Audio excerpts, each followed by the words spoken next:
simplicity in the description. It gets very in-depth, but I want to make it as easy as I can and as simple as possible for you to understand, is that it's an autoimmune condition. It's a misinterpretation. The immune system is beginning to attack itself.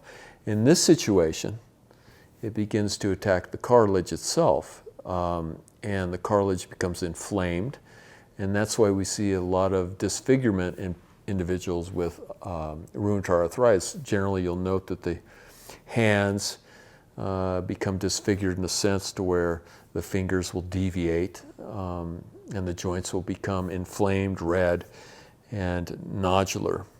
Managing this is vitally important in situations like rheumatoid arthritis, as well as other autoimmune diseases. Number two here, what we want to do is we want to see if we can tame the immune system down so it recognizes, in a sense, that there's no reason to worry about cartilage. It's not something that is a negative impact within the body. And that's what's happening. As an example, a typical allergy like hay fever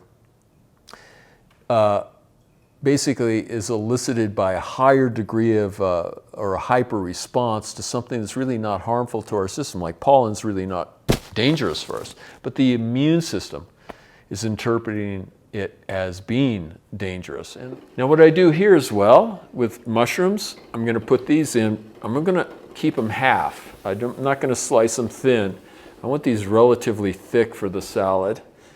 I'm steaming these as well because with mushrooms, I generally don't like having them raw for several reasons.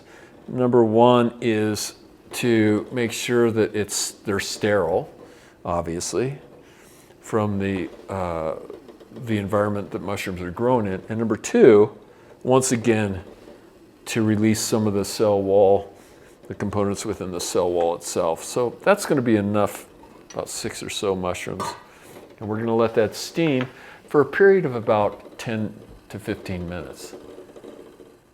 Once again, real simple. This is excellent in the summertime, obviously a little different than where we are now in the midst of winter with it probably -3 or 4 outside right now.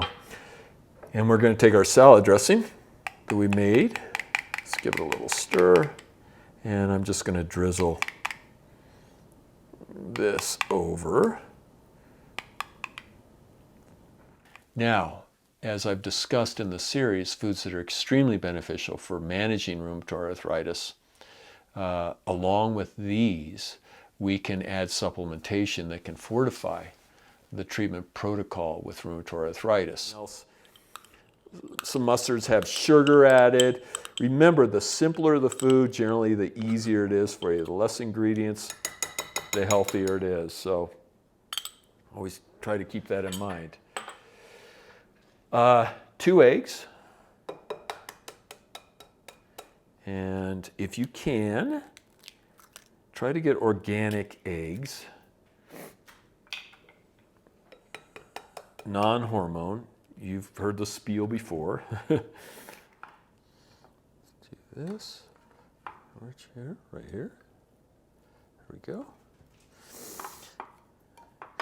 So what I'm going to do here, and once again, for those of you, for the sake of filming, we're doing this when it's still really hot, but you'll notice that if you let it cool even for about 15 minutes, it becomes more solid, so to speak. But once again, it's not meant to be a real rigid type of loaf like many of you used to. Now what I do is I like drizzling a little flaxseed oil, just a little bit. That's me personally. Some of you might want to just leave it as it is.